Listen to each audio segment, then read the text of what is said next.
page number 6, aspiration book, page number 6.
Page number 28. Page number 28, 28, page number 28.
Also, good morning.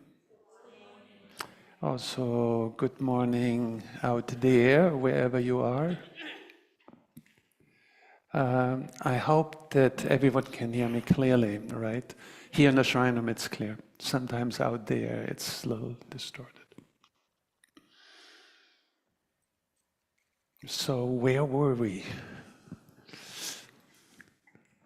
Remember anyone? Oh, yes. Just sorry, one sec. Do we have a microphone? Lama Zangbo, I think, is busy with a little problem we encountered today. Yeah.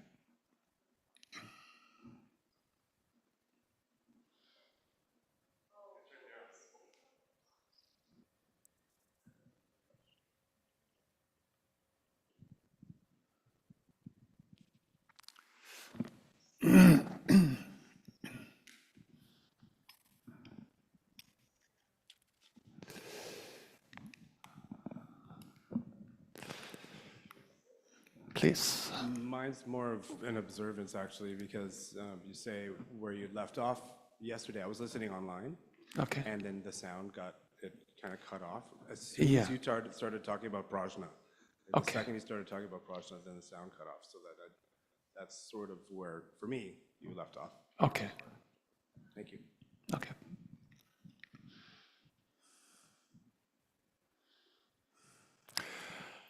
I think, let's look what we're doing here, right? We are right now in the 6th or 8th talk. It feels like the 10th talk or something like that. But I think it's just the 4th presentation, right? But now it also feels we're close to the end, right? So my school teacher neurosis, whenever you do a class, you sort of have a goal, what you want, a minimal goal, right? And then a maximum one. And the maximum one is usually you want everyone to get enlightened, and right, so that did someone already get enlightened? Just do not want to assume that. And but we want to do something which we present topics, and I was delighted to see yesterday people gathering together, and I thought you were discussing something, some business, and then I started listening in on him, and I said, that sounds actually like something I said, right? And so I was delighted that you actually go over the materials, because there's usually any educational process, there's a beginning, right? And then there's a middle, and then there is an end, right? And usually when we do programs, ideally speaking, we should already have received the material in some sense. Maybe someone would say, read up something about, so that you're not, so it's basically a warm-up period. And then that allows then in the course, we don't have to cover every little detail. And what I often do, we work with a lot of source materials. So this is my good excuse. I will never make it covering the topics which I plan to do. I just never ever do, right? But my excuse is I give you the source materials, I give you my notes that you can then read up on your own, right? So this is one way of doing it. And then ideally speaking, there should also be a follow-up, right? And then you should let go of it. There's a time to turn to something new or to build on top of it, right?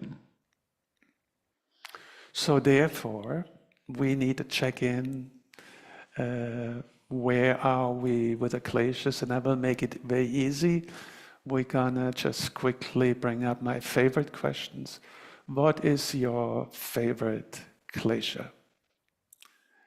What is it, and what can you do about it? What do you feel comfortable, or what do you Where do you need help still, right? So maybe we start out and maybe have one or two person speaking about it, if you do not mind. You don't need to go into specifics, but basically just say I want you to express out of the 5 choices. It's like on a menu. You're not going to a restaurant and say, which kleshas are we going to eat today, right? Oh, that's my favorite. I always go for that. And then you get bored with that a little bit. I was in this nice Japanese restaurant the other day. I was blown away, right? But then I looked at their menu, and the vegetarian menu, and they just had one. And I said, no, well, need to go somewhere else the next time. So you do not want to do the same thing again and again, right? But for right now, did anyone have a notion what is their main klesha? Okay, but we need a microphone for you.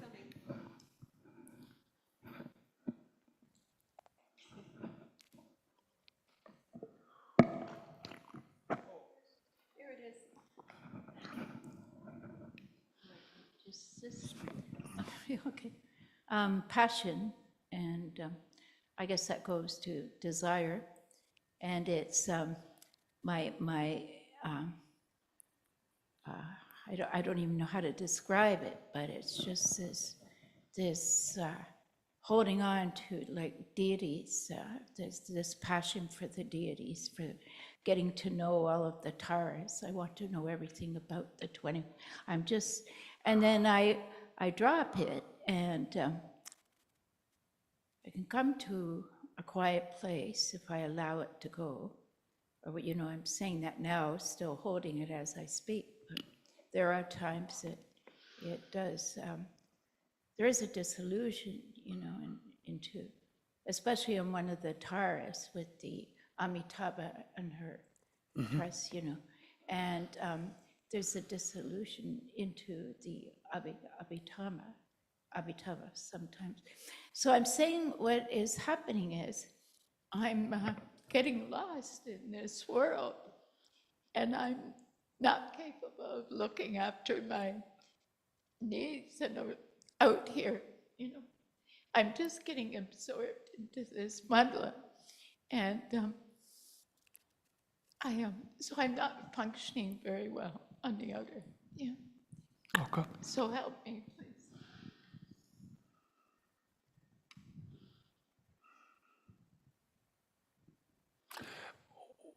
Well, it looks pretty straightforward, right? And in terms of a yidam practice, you should be passionate, right? And do you have a hangover from that, right? You will, right? And therefore we have a generation stage, where this generation stage, there are places where we should be careful with passion, right? And at other places where we actually should be passionate because we are too relaxed, or we're just going through the motions. This is what irritates me. Like if we do a practice together and people just focus on, oh, you didn't put the dharma out at the right place, and all those little details, right?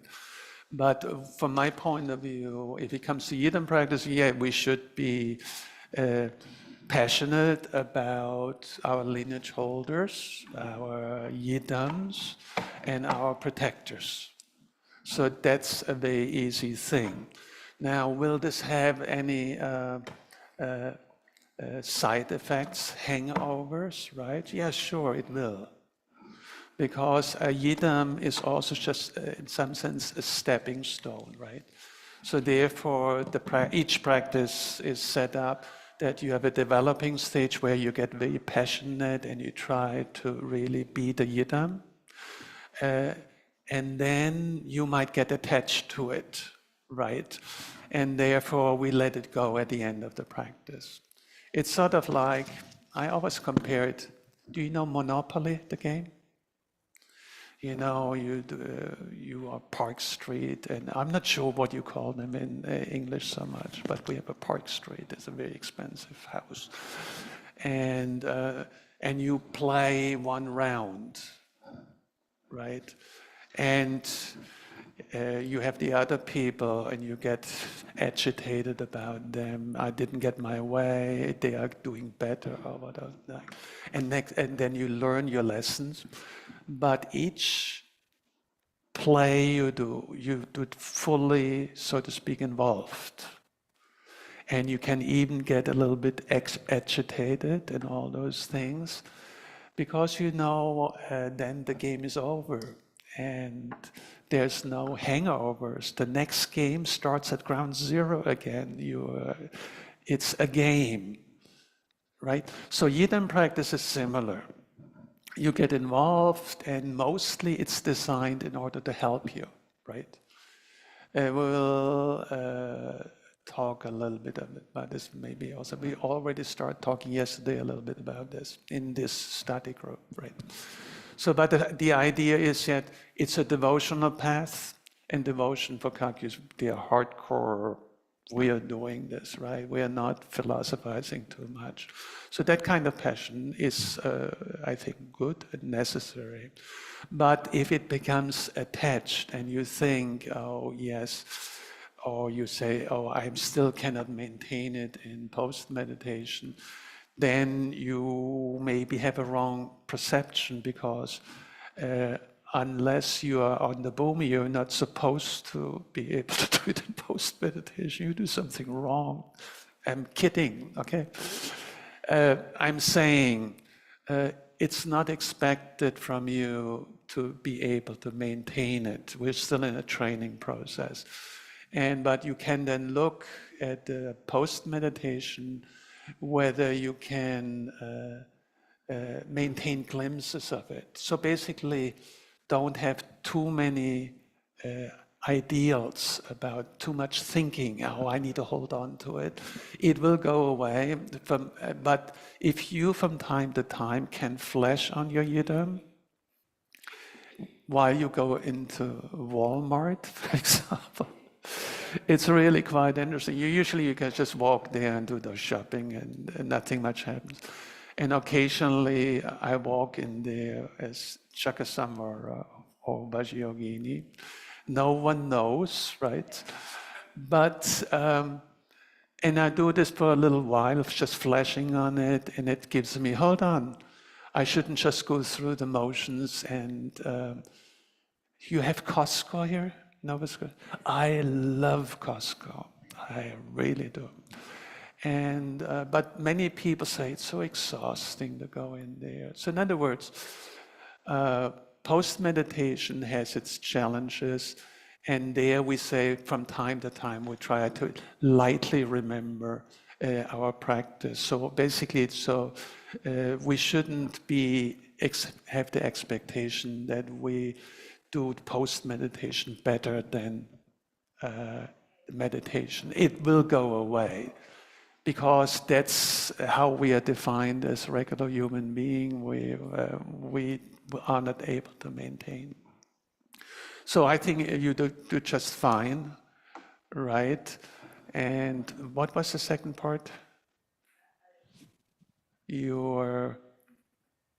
Maybe let's just leave it this way, right? And give it another, sorry? I remember. Okay. The second part is how do I work with this? Were you in this class the last few days? Yeah, but I'm what's called the cracked pot, the leaky pot. It sort of comes in, travels through.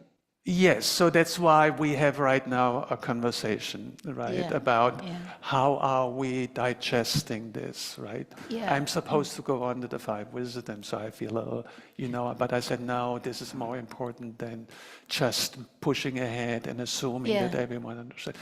My interest in a class is that everyone has at least an intellectual understanding what they should be doing, right? Mm-hmm. And sometimes people say, oh, you're just intellectual, you know the solution. But then I say, at least I know it intellectually. Do you know the solution intellectually?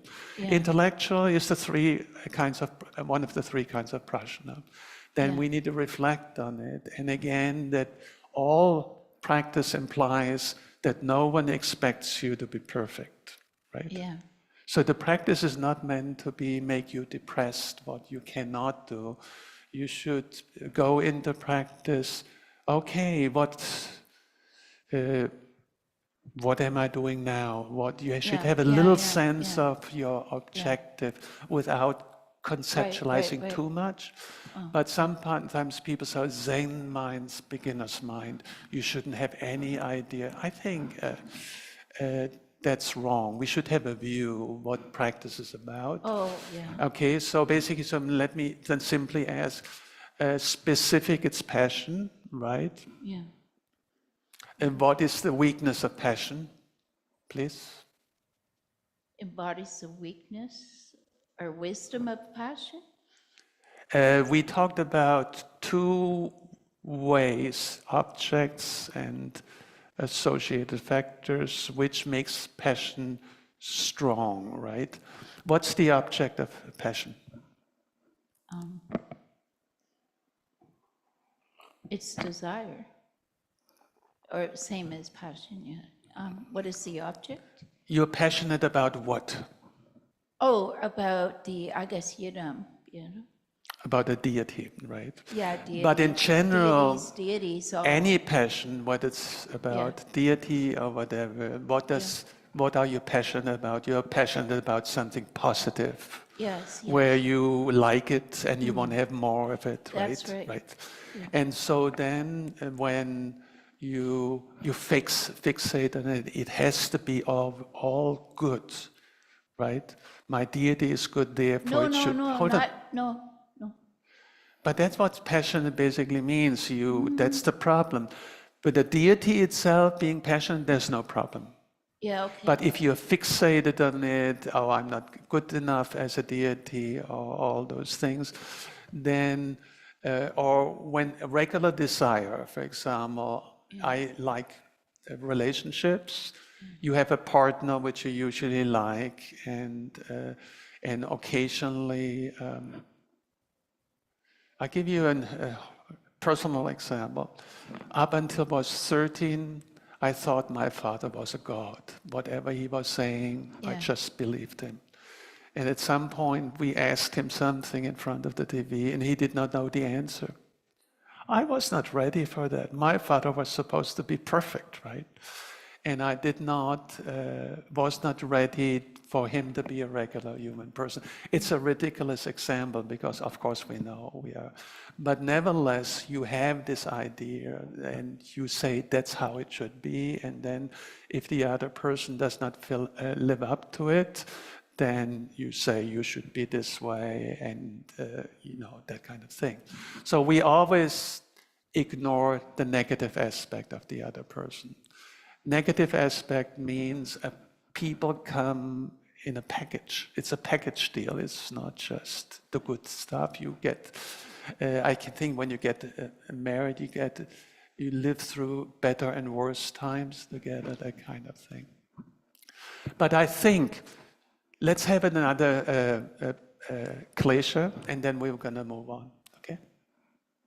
So anyone have a different favorite klesha? Or are you all, you don't have any kleshas? Is that really what it is? If no one has one, I have another. No, hold on. We want to give other people a chance. So does everyone understand the question of the 5, 6 kleshas? What I want all of you to say, I have 1 or 2 kleshas which are my big problems or whatever, right? This is like in a psychotherapy, right? You talk to your doctor, and the psychologist tells you, you have to accept who you are. That's the basis. You come here for a reason, you have a problem, own it, and then we're dealing with it, right? So that's the same situation. Hi. Mine is like a little bit of like, you know, when you go to a buffet and you get a combo, so like combo of two different things, like 50-50, of pride and passion. Passion in the same regard, but passion also was something that was considered positive when I was growing up. You should be passionate about things, you should be Yeah, motivated to do talk things. about pride, because we had But passion. in regards to, yeah, but in terms of pride, on the similar vein, it's like, okay, because I'm relatively new to the path, although the path I feel has always been a part of my life, it's only been official within the past year. Sorry, I have trouble hearing. No, it's just me. Would you like me to speak up? Yeah. Oh, more into the microphone, there we go. Hi. So spiritual pride is now something that has come to my attention. Pride as a klesha in general has been definitely a klesha of mine, my favorite klesha, and because of the society we live in as well. If you do well in something, you get a little pat on the back, or you get rewarded with something, and therefore, yeah, I feel really puffed up. You get proud of yourself, but then therefore that's what establishes. Again, pride does not have to be a negative thing. We talk sometimes as the pride of the deity, for example, right? And but whenever we talk about kleshas, we talk about something where the pride is not helpful. It gets into your way, right? So, but that's the first process. Sometimes we are not clear about whether what we experience is good or a problem, right? So therefore, we need to be specific. Whenever we are dealing with our mind, don't generalize. Be specific. What situation bothers you? You can always, without much problem, solve a specific problem. Easy. I'm in my life always been that way. It's impossible to solve it. That approach, right? And so basically, when you have pride, first clear it up. Is it positive pride or negative pride? Yours sounded like, for example, if you do your practice and it's going well, I don't see anything much wrong, right? However, then if you walk around among them, you're like, I'm coming, ask me something, I will give you the answer. Then, of course, we have issues, right? Because we exaggerating. The problem of pride is exaggeration. The problem is not that we have qualities. Is that clear? Pride compares and exaggerates, makes you think you are better than you really are. That's all there is. Does that mean that the qualities you have, you should give them up? No, no way at all, right? But whether you therefore think you are better than others and you do not have any problems of it, that would be a side effect.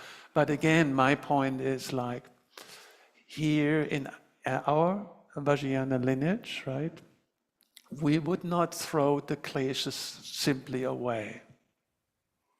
We talked about this in the other classes, right? We basically say we use the klesha and sort out the impure and the pure aspects in them, right? So pride, the problem is not if you have qualities and skills, please. But if you think that therefore this makes you the most unique person in a room, that's a separate issue, right? That has nothing to do with your qualities. Does this make any sense? That makes complete sense. I think what I was thinking it more along the lines of is Chogyam Trungpa when he refers to really? Okay. building a new cocoon out of your spiritual pride. And I'm at that stage now where I feel as though that's something that I'm doing, and it's something I'm very cautious of. Okay. And that's how I'm cautious. I get your point. You know what I mean? The issue there is like, I usually talk, there are two kinds of problems. One is a problem, and the other one is a good problem, and a necessary problem, right? If you do your practice well, I would assume that occasionally you think, I'm better or whatever. That comes with the territory. And that's a problem which will come up, right? But that's a problem of the path. It's not a problem. It's just whenever you practice and do something well, then you look at yourself and say, look, hey, look at me, you know? And that will just come up. But then you will look into that and say, how do I deal with that problem? Again, it's not the problem which is a problem, it's how we deal with the problem. And they are good problems. For example, this morning, we had a little leakage in water. And I said, oh, that's a big problem. But my second thought was, oh, maybe it helps us to fix up something or to improve something, whatever it is, right? So in our lineage, basically, whenever there's a problem, you say, thank you, right? And then we can see how strong we are with dealing it. Maybe we'll leave it for this way. And I've handed out materials, somewhat a little bit reluctantly, but it's actually overall good things. But so we printed, and so I wanted to give it to you. But please don't read it all. You know, just do like a novel, you know, you read a little bit and then let it go and let it seep in, right? And if you do not read it all, don't write me an email and feel sorry about it. Just, well, it's fine with me. I can live without it, right? But if you read some of it and it's helpful, of course, everyone will be happy. There's something we did not do, and I want to quickly do that. There's on page, there's no real page numbering, so I'm going to bring it up on the, just one sec. Okay. Share.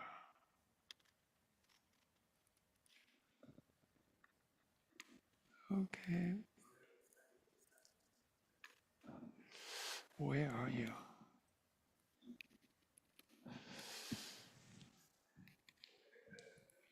Oh, here it is.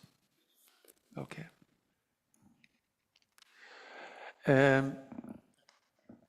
I want to share that with you. Basically, it's a summary of how kleshas work. And it does not focus on a specific one, right? And that you do not find in many places. So you find it in the Abhidharma Kosha. There's a more elaborate one with 16 factors. But I want to quickly read through it.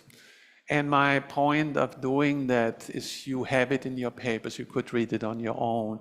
But I want to emphasize a little bit. It will show whenever you have a problem or an undertaking, rule number one, you Abhidharma rule, you break it up into parts, right? If you want to say, how am I doing with kleshas? You might say, well, no, or I'm great with it. But let's just say I don't know anything about kleshas, right? Or I do not know what kleshas are. Then I ask you, do you know what passion is? And you say, yeah, I know that one. Aggression, oh, I know this one. So basically, whenever you have a topic, the Abhidharmic approach is you break it up into parts. And this applies to problems and applies to increasing the good qualities in yourself.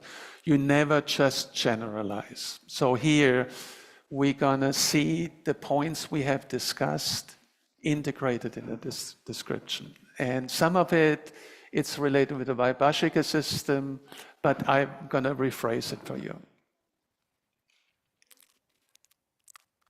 So first of all, some people think if they lose their temper or everything, then the other person, yourself, you should forget about it. It doesn't really matter. It was just an occurrence, right? So that's one thing. And here the first point is, it makes firm its roots. So if you have a klesha, it will stabilize your klesha. It will make a habit out of it. So that's it. So in other words, whatever we do in our world is a cause which has some kind of effect. If you act based on love, it will have a positive effect in the future. But only because love is a strong factor which has the power to generate in your subconscious a seed, which in the future, when opportunity comes up, you say, oh, I already have done this. I'm not doing it for the first time. Let me repeat it, right? So that's the same with kleshas. And basically the attitude should be, we should be careful what we're doing. We don't have to be neurotic about it, right?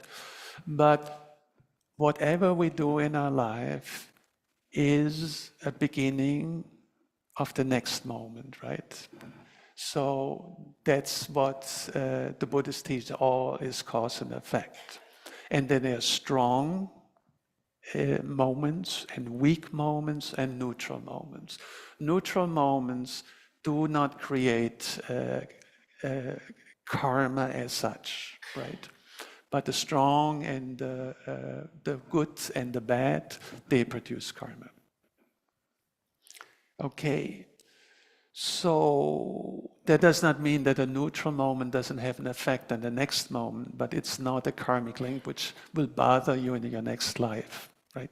For example, if I pick up this pen, is this an event which I will suffer from in the next life? I sort of doubt it, right? Okay, next one, it establishes a stream. So the klesha will not come alone. We often talk about klesha attack. Do you know this term? You just carried away by a bad reaction or something like that. And so in other words, klesha is a strong moment in this moment. If I would be being angry right now, right? It will have an effect on your next moment, right? It will have an effect on my next moment. So this moment is caused by a previous moment, this is by next. This is the usual Buddhist world. Whatever we live with is a cause, and at the same time also an effect. So that's something. So in other words, it's basically saying there's nothing like an innocent action. Everything what we do is, if you, for example, are kind to someone, it has an effect, as simple as that. And it has an effect on you, and it has an effect on others. So at this point, if someone says, oh no, I lost it yesterday, can you just forget about it? Well, no, and so the buck starts with us, right? Okay. Where is my shared file? Did that disappear? Okay. Oh, that's weird. Here we go. Okay. Now, kleshas are sneaky little thingies. They do not come, they somehow get into your life. You might think, oh, I'm just fine and I'm doing really well. And suddenly something starts irritating you, right? But it's not big enough to, so then it sneaks into your consciousness. And at some point, we called it tra-kye, subtle increaser. And so basically, that's the sneaky approach. And if you are, for example, if something bothers you, right? You're angry at something, but not big anger. You just basically see a person and say, they did yesterday this, but let's forget about it.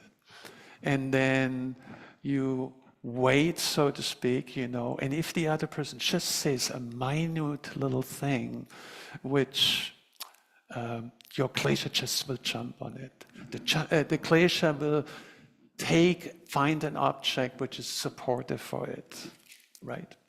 It's either a memory or something happening in your environment.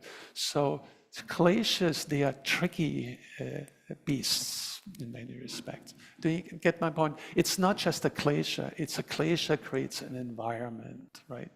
If you have a klesha, it will find some way to see something in the world which agrees with the klesha, right? So that's one. It's again a window away. How is that possible? What's going on? I'm going to get a klesha attack here. Watch out. I'm going to demonstrate it to you. It generates its offspring, so certain kleshas like passion, they have minor ones and sub-kleshas. We don't need to worry about that too much.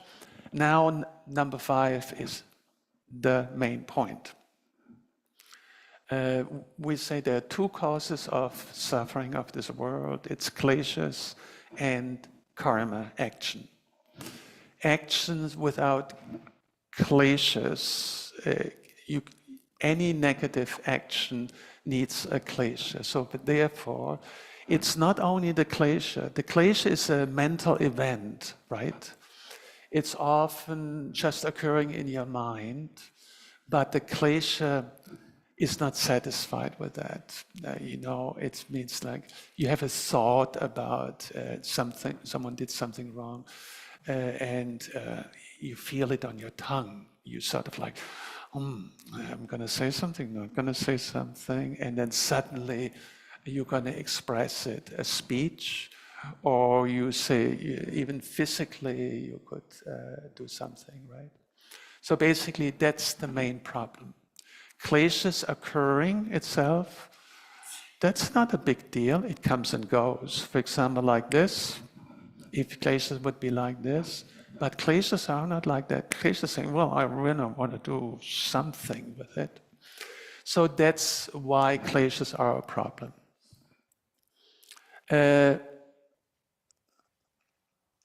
It gathers up its own requisites, own causes, and also incorrect mental application.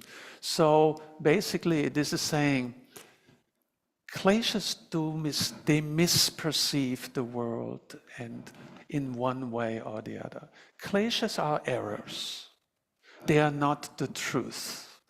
So basically, and because it's a misperception of something, the phenomena world will get back to you and say, I'm not like what you project onto me. Is that roughly clear? It's an error. If you would see things correctly, then we have a better way of dealing with it. But if you misperceive things, for example, if you have a mathematical issue, you say 2 and 2 is 4 and plus 3 is 7, right? And plus 5 is 12. If you say 2 and 2 is 5, plus 3 is 8, even you correct later on, it's still wrong, right? So kleshas are an error, and then your world, perception of the world, is built around this error, and it will lead to problems, right? It causes one to be deluded about the cognitive objects. So in other words, this also means you will not succeed to properly deal with your world. It's a limitation, right? It's not completely negative necessarily, right? But it has a big limitation put on it, how the world is perceived. For example, if you're an angry person, you see everyone has negativities. right? And no one is good enough for you or something like that. It leads or turns the mental stream toward the cognitive object or towards rebirth. So in other words, kleshas will not lead to enlightenment. They lead away, they are detrimental in your project of you. You will have to deal with them in case you would want to become enlightened. And what is enlightenment? In the Abhidharma-kosha, it's defined as the exhaustion of all kleshas. Can you think about that? That's unbelievable. You know, there would be minds who have no kleshas. And not only that, the second part, and the kleshas will never ever re-arise again. Do you want to become enlightened, you know? No kleshas, is that really what you want to get at, right? So, but that's what it is. So it basically lifts up the lids and the restrictions we put on our world. And our world from then onwards, once the kleshas are removed, and just imagine doubt would be removed forever, for example, or aggression. I would no longer be aggressive for the rest of my life. Imagine that. So that's interesting. It causes the falling away from what is wholesome. So in other words, again, it's not just an innocent little thing. It's something which has an effect. When you, let's say, an aggressive person and you, for example, have a big public argument at some time, the next time people have me say, oh no, did you hear? It will go on, right? And so basically, then you put in a category and you eliminate your involvement with doing positive things, because then you become defensive and all those things. It amplifies its significance as a bondage and prevents going beyond the sphere of existence of wanting to become enlightened. For many people, the idea of becoming enlightened is a completely crazy thing. It would be interesting to check with us, do we really want to become enlightened? That means our project would be to free ourselves of all the kleshas. Is that what we want to do? I think you, students of Trungpa Rinpoche, you have a great teacher, and you are you don't have to worry here. He has set up things for you. Okay, so I read these 10 functions. Some of them will make an intuitive, quick sense to you, but in summary, what you have to be careful about, kleshas are a cause which will have a negative effect, meaning it will lead to suffering sooner or later, either right away or in the future.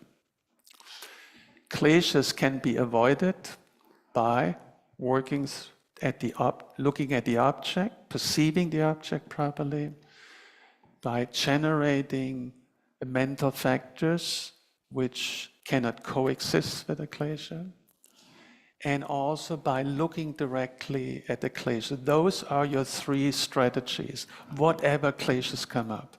They say, how do I see the object? How does my klesha see the object? Does it see it properly or not? And what memory comes up, for example, when this klesha comes? Does it have a support system? Or is it just a momentary and then you let it go, right? Often they are habits. We are habitually angry, we are habitually doubtful, and all those things, right? And each person in general, in Trungpa Rinpoche Sangha, we talk about a lot. Buddha family, 5 Buddha families. And whenever we had a party, people just loved to talk about what Buddha family are you in, and some people then think, oh, I'm always prashna, I'm the smart one or whatever, right? Other people, oh, I'm ignorant, I don't get it, and it's just like, and everything is fine, that kind of thing. So each one of us has a style. Okay. How much time do I have left? Half an hour.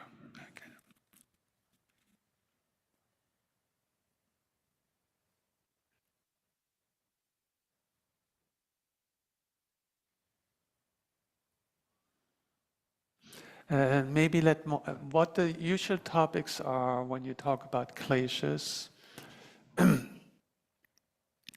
You talk also about the 6 realms. There's the hell realm, there's the hungry ghost realm, there's the animal realm, the human realm, the asura realm, and the god realm. So, and they are all linked up. They are basically, you can look them as like real existential realms, right? But I personally, in Trungpa Rinpoche, always presented them as psychological realms, right? So you can be a human being and feel like you're in hell realm, right? You constantly anxious. For example, right now with the political situation, everyone is, I'm anxious what's going to happen. Is there a way out? I feel like I'm in hell, or wherever I turn to, there's some kind of. And other people, for example, follows who do not have a problem with Trump, for example. Hold on. No. Something happened with my mic. No. What? Now it works? So why did it stop? Okay. We have this from time to time in the recordings. Gee, you a bad thing.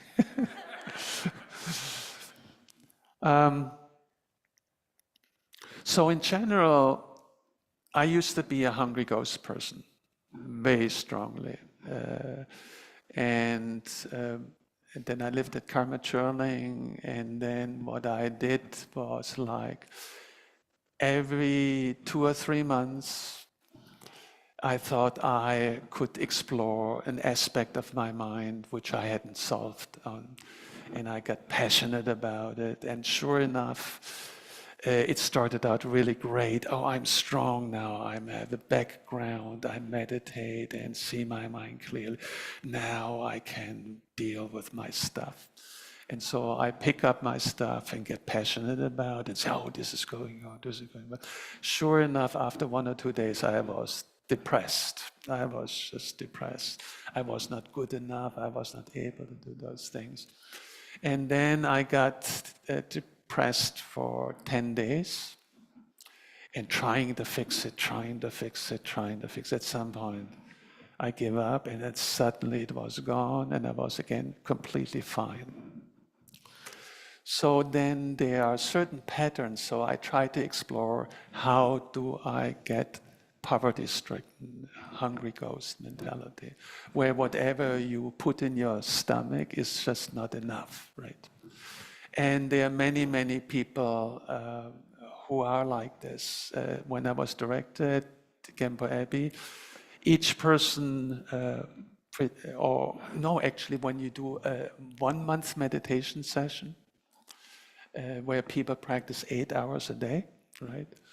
And then you have interviews with them, and you see one person after the other, and each person who came to you said, I'm the worst in the world. I have this problem, and everyone around me seems to be fine, but I'm the only one. Please, what can I do?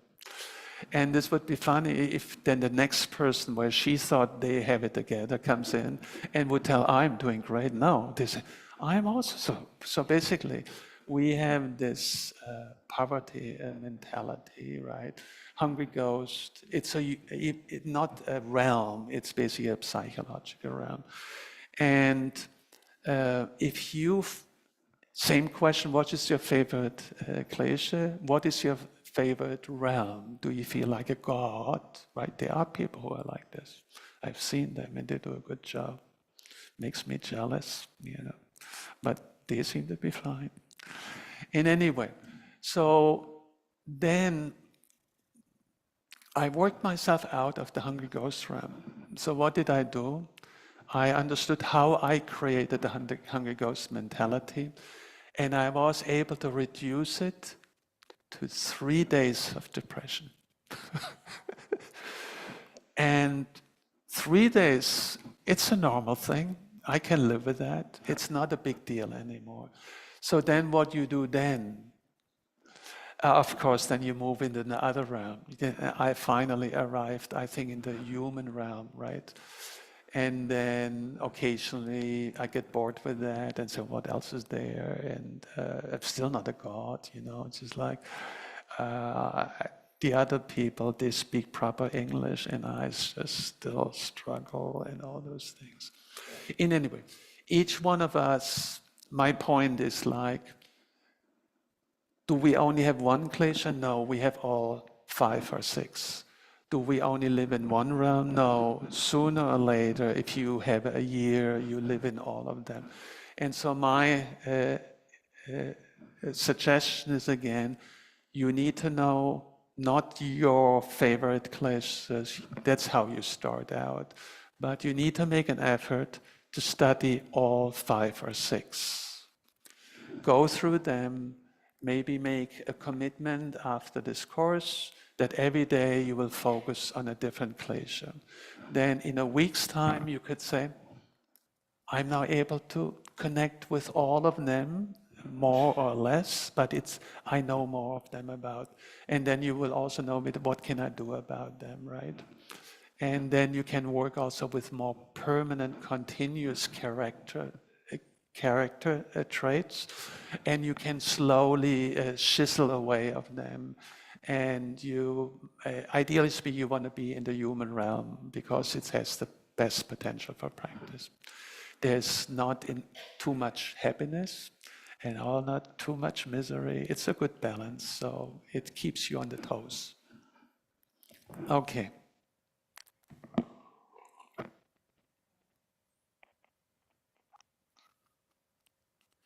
So why don't we move towards what was the next topic?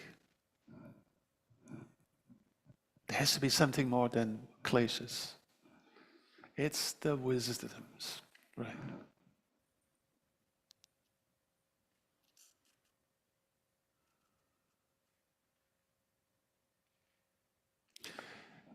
There are different traditions on that, right? In many respects, many agree on many topics, but there's one big difference.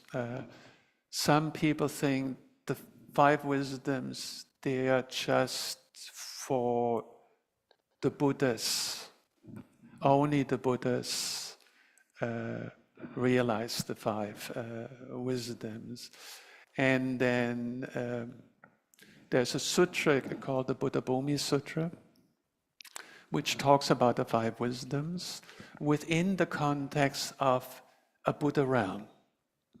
So it's basically trying to ask, what is enlightenment? And enlightenment, we would easily say, and have no problems with, the Buddhists, they definitely should have the wisdoms, right? And they have all 5 of them, right? And but we don't. So at the beginning of the sutra, a question is asked: who has these wisdoms? Is it just the Buddhas, or what about the Bodhisattvas? And if yes, do they have all 5 wisdoms on the first bhumi, or do they only have all 5 wisdoms of the 6th bhumi or the 10th bhumi? Where do the Bodhisattvas are more not quite Buddhas in many ways? They're on the way to become Buddhas. So that's a good question. But then the obvious question is about, we are ordinary folks, right? What about us? We are not getting any. And if not, then why bother about them, right? And in the Nyingma traditions or in the Buddha nature tradition, in general, we take the approach that we also have the wisdoms as a potentiality, right? And so, therefore, what is my goal? My goal is a little bit not to be too technical about the wisdoms and go into heavy-duty texts, but I want to give you enough information that you can take, oh, I also have the 5 wisdoms. I just need to know what are they, right? Same as with the kleshas. What are they? How do they function? What can I do to manifest them, right? So it's, again, we break up. We're not just saying that just a wisdom and then you, do you realize them? And then we are always very humble, saying, no, not me. But you look like you might, right? So the thing is like, let's approach it like, in the discussion so far, did anyone you have a problem that they are disconnected from prajna at all? We present it in such a way, we have access to prajna, and prajna looks at what things are and sees them properly. We said we see the specifics of an object which is unique to this object, and we also see what is not unique but common to all. And because both of them make up the entire thing which we are looking at, that's a superior kind of seeing, right? So therefore, I wanted to present first how to work with kleshas and how to look at prajna, so that you cannot say at me right now, even prajna is out of my reach. So it's very tricky. I say, oh, prajna, you think now prajna is within your reach, because I know how to work with kleshas, right? I know to look at the specifics of the kleshas, and they're all momentary and so on. Therefore, for you to do the next step and say, prajna and wisdom are in the same family, right? So if I already have prajna, I might also, maybe it's not completely hopeless. But then when you look at the sutra, it's about the Buddha realms, right? And then you say again, no, yes, not me. But then in the Nyingma traditions, for example, they say that you can have, and also in the Shentong tradition or in any Tathagata lineage, we usually also say we have Buddha nature, and the Buddha nature is what? It has the 5 wisdoms potentially in them. So the question here is now, how do we get into wisdom? Therefore, are we saying we have 1 wisdom? No, 1 wisdom, we would say we don't have it. So therefore we say, well, let's look at the aspects of the wisdom. And what are they? There are 5 aspects. And let's see, maybe out of the 5 aspects, my selling point to you is I want you to sign up. Oh, 1 of the 5 wisdom I have a connection with. The other one, no, I have no idea what they talk about. Is that roughly clear? So we're going to break up the wisdom into 5 parts. And then there will be, some people will be saying, we discussed the 5 wisdoms, but are the 5 wisdoms 5 separate things, or are they 1 wisdom? And the answer to it will be, there's 1 wisdom, but because in order to understand them, we break them up into parts. And then we can either flash on all 5 wisdom in 1 finger snap, right? Or we do a step-by-step process. So in general, the idea is the Dharma Dhatu wisdom, which is the all-income, includes all other 4 wisdoms of the mirror-like wisdom, wisdom of equality, discriminating awareness wisdom, and all-accomplishing wisdom. So there's, in general, said that the Dharma Dhatu wisdom, which is in the center of the mandala, If we, for example, look up there, there's a sender deity, and that's the Dharmadhatu wisdom.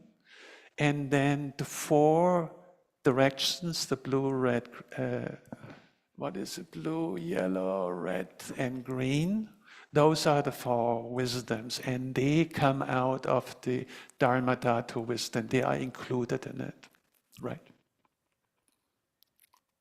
So ideally speaking, you can flesh on it of when you have a deity, for example, Vajrayogini or a seed syllable.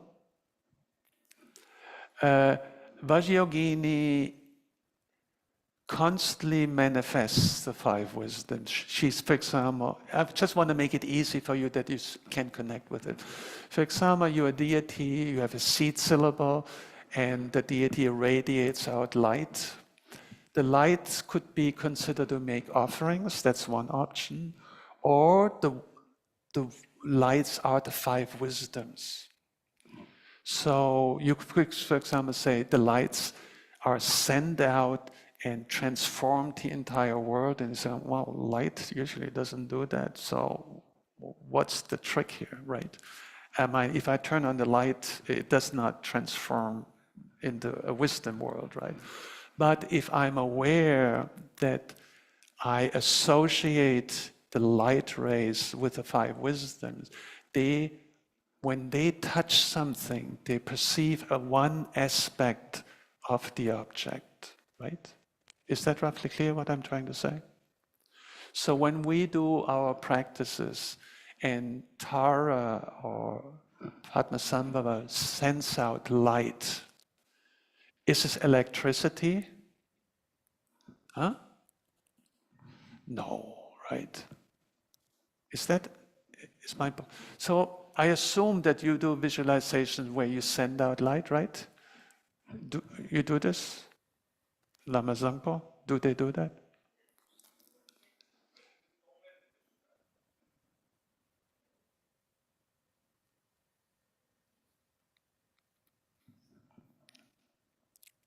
Just help me out, fill me a little bit in what they do in their practice. But usually all Vajrayana practice, at some point, the guru sends lights to you, right? Or you send out light. If you are transformed yourself in a personal deity, you're an enlightened being. An enlightened being means you have the five wisdoms.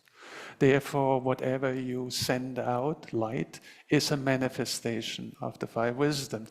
For example, the seed syllable you have is the essence of your consciousness, which is the five wisdoms.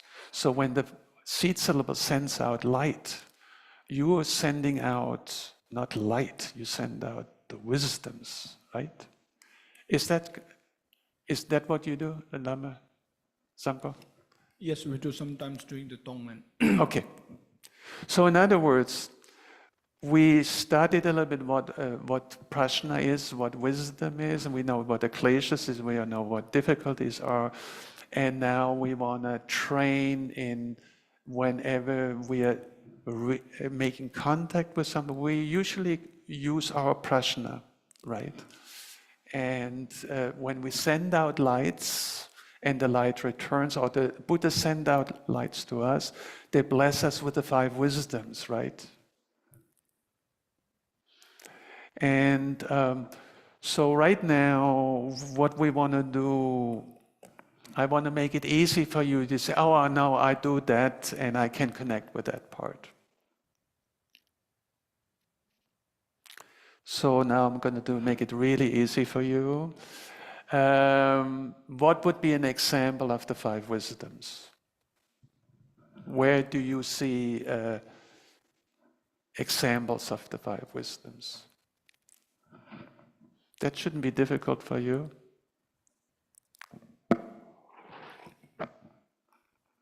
Where do you see it manifested?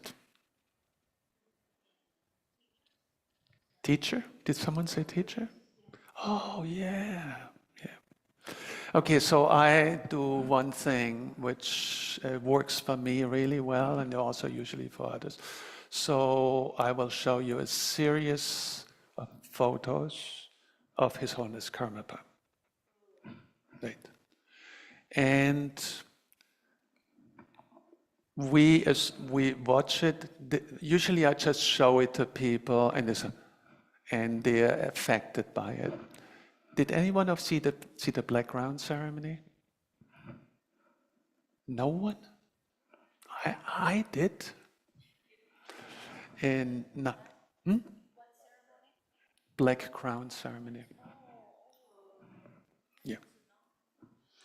So when I saw it in karma journaling, literally I screamed to myself and said, "This is impossible." Right? And I was a baby. I had no much idea, but it has a big effect on me. And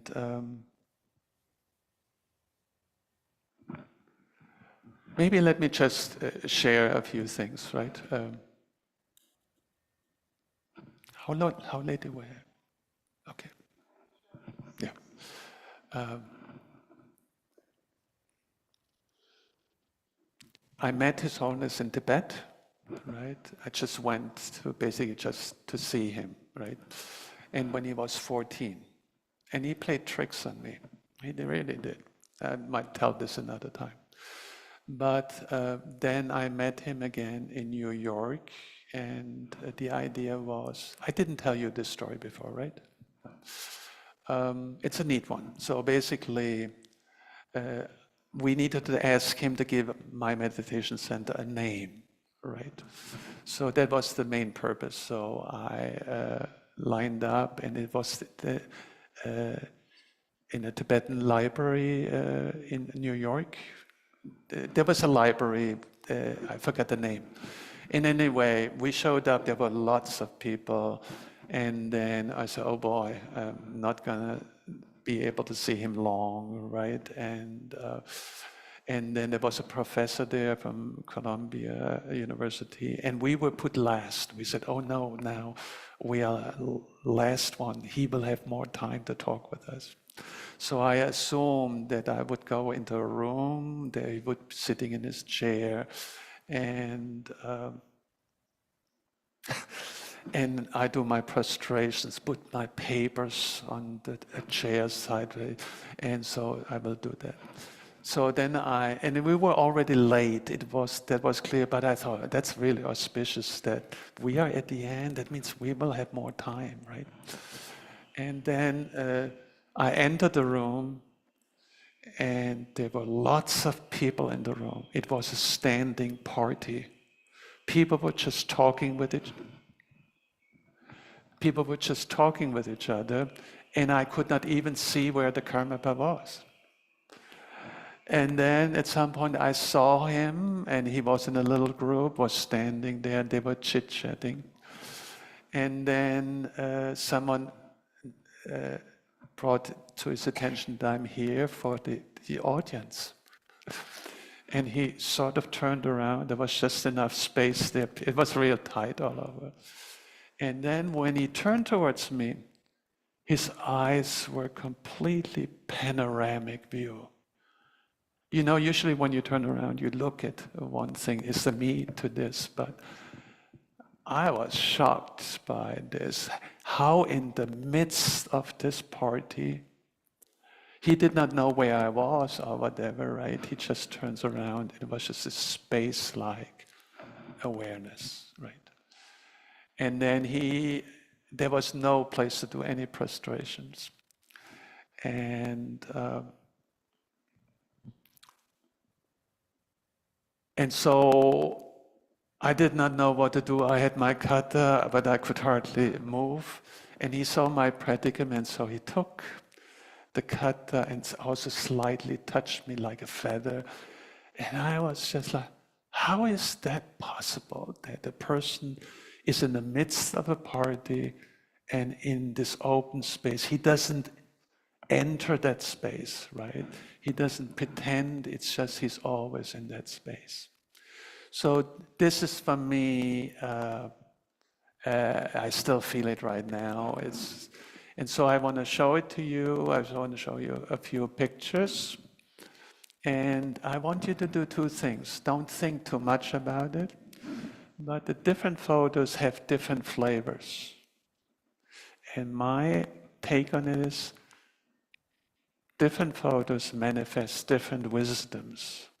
So let's assume he manifests and radiates out these 5 wisdoms because he's the karma, spontaneously, right? There are different photos interacting differently, and I want you to have a look. We do one round quickly so that you do not think too much about it. Then we talk about the wisdoms, and then we will return to the slideshow this afternoon. So that basically you say, I think this one is the discriminating awareness, or all-accomplishing wisdom, or whatever, or mirror-like wisdom. So then I think you will not overthink it, and you will have, oh, I know what that is. And there's also a beauty of where you see the eyes. There's so much help in how you should be meditating, right? In general, there are different ways how we flash on the wisdoms. One is by working with our breath. Sometimes we hold our breath or whatever, which minimizes conceptuality. And you probably do this occasionally also, I assume. And the other one is the eye gaze. So in the eye gaze, so sometimes eye gaze. So sometimes we do shamatha, we just look down. Sometimes we raise the eye gaze. Sometimes we look straight forward at something. Sometimes we look like we're looking in all 4 directions. So what I want to do with you about the wisdoms, we want to talk about it, and then we do a little bit meditation exercise this afternoon, so that you walk away, oh no, I have a taste of it, right?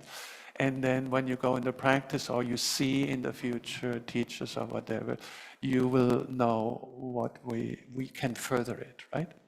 So let me quickly do this. This will go fairly quickly. And here we go.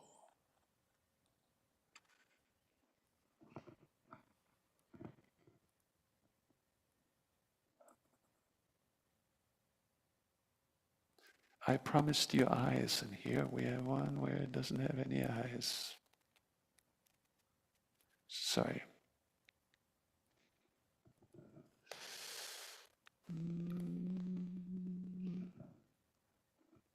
Adjust. Okay. So I just want you to look at it, and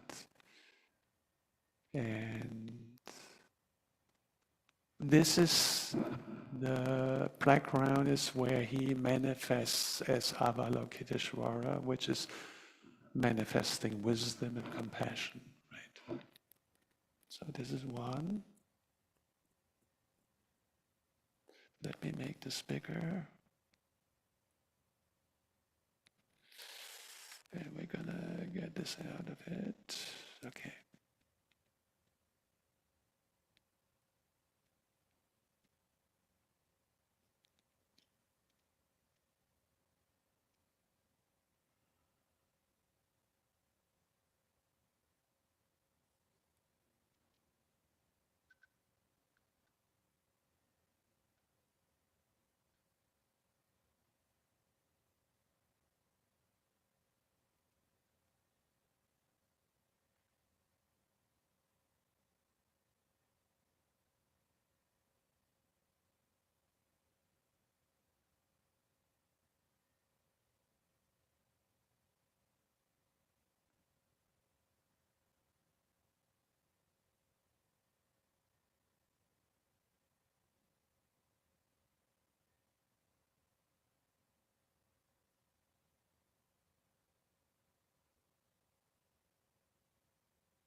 So there are a few more pictures there of other teachers. So what I did was, I think the Karma Ministry is maybe the most powerful in terms of his presence, right? When we were encouraging, when His Holiness was coming, we were told, 16th Karma was like, oh, he's not a person who is known for his talks. It's his presence that all this. His presence is overwhelming, right? And so I know he was here, and just one little thing more. Actually, I will leave you with this, and we will return to it. And there you will notice that there's a left eye and a right eye, right? And in different contexts, I have pictures of where he's in the very cafeteria context, where he is more giving a blessing, where he obviously needs to use one of the wisdom which interacts with people.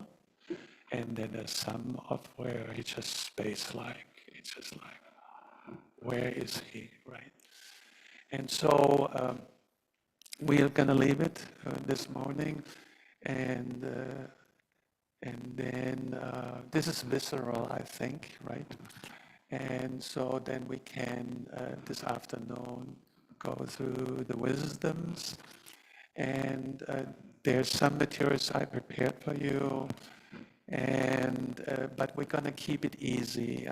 There are a few teachers who talk about the 5 wisdoms like, oh, that sounds familiar, right? And so I will mainly focus on that, but I will give you also materials. For example, I will give you the Buddha Bhumi Sutra. I extracted it from the commentary, and you can then read this as this is the main source of the 5 wisdoms. So you can also at some point read a sutra about how did they express it, right? And but we might. At first I thought we would read through the entire sutra, but I did not receive the loan for that, but I only extracted it. But we can read it. And anyway, so then I thought that would be better than being too technical about the wisdoms. Okay? And by this merit, may I obtain a mission, may defeat the enemy wrongdoing from the stormy waves of birth, old age, sickness, and death. From the ocean of samsara, may I free all beings. Page number 217, dedication, page number 217.